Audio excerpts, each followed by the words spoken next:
আসসালামু আলাইকুম রহমতুল্লাহ। প্রিয় দর্শক, কেমন আছেন? আশা করি ভালো আছেন। প্রিয় দর্শক, সংকটে থাকা কিছু ব্যাংককে নিয়ে চূড়ান্ত সিদ্ধান্ত নিতে হবে। চলুন বিস্তারিত জেনে নিই আমরা প্রথম আলোর মাধ্যমে। লিখেছেন মোস্তফা কে মুজেরি। ব্যাংক ও আর্থিক খাতে এখন পর্যন্ত যেসব পদক্ষেপ নেওয়া হয়েছে তাতে সংকট সামাল দেওয়া গেছে, কিন্তু সমস্যার সমাধানে পুরোপুরি হয়নি।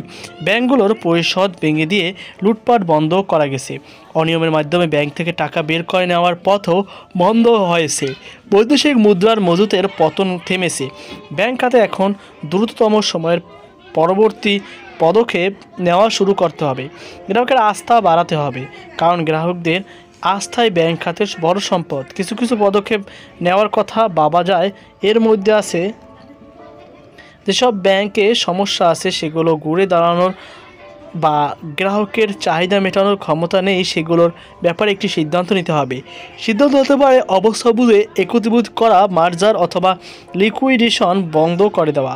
কারণ এসব ব্যাংক যতদিন থাকবে ততদিনই গ্রাহকদের অর্থ দিতে পারবে না, ততদিনে আস্থাহীনতা বাড়বে।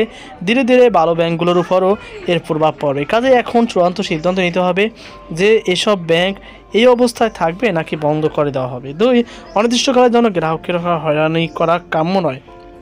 কিছু ব্যাংক থেকে যারা টাকা তুলে নিতে চান তাদের জন্য বাংলাদেশ ব্যাংক একটি উপায় বের করতে হবে, অথবা আমানতকারীরা আদালতে গিয়ে মামলা করতে পারেন এবং ক্ষতিপূরণের দাবি করতে পারেন।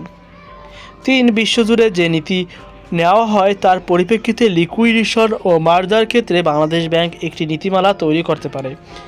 বেসরকারি খাতে ঋণ প্রবাহ বাড়ানোর পদক্ষেপ নেওয়া দরকার। এখন তা কমে গেছে, এটা উদ্বেগজনক বটে। বেসরকারি অর্থনৈতিক প্রবৃদ্ধির দিকটি আমাদের দেখতে হবে।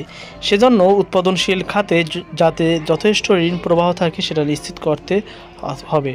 আওয়ামী লীগ সরকারের আমলে খেলাপি ঋণ অনেক বেড়ে গিয়েছে, নতুন করে যাতে না বাড়ে সেজন্য পদক্ষেপ দরকার। খেলাপি ঋণ কমাতে না পারলে ব্যাংক খাত সংকট থেকে বেরিয়ে আসতে পারবে না। 6, সংস্কারের সমন্বিত পদক্ষেপ দরকার। স্বল্প মধ্য মেয়াদে সংস্কারের পথ নকশা তৈরি করতে হবে, যাতে বাংলাদেশ ব্যাংক এখন স্বল্প মেয়াদী সংস্কারের পদক্ষেপ নিতে পারে।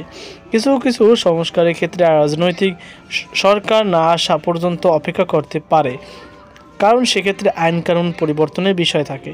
মোস্তফা কে মজুরি, সাবেক প্রধান অর্থনীতিবিদ, বাংলাদেশ ব্যাংক। তো প্রিয় দর্শক, এই ছিল আমাদের সবাই এই সংক্রান্ত আপনার কি মতামত অবশ্যই কর্মকে জানাবেন। সকল বাধা আল্লাহ হাফেজ।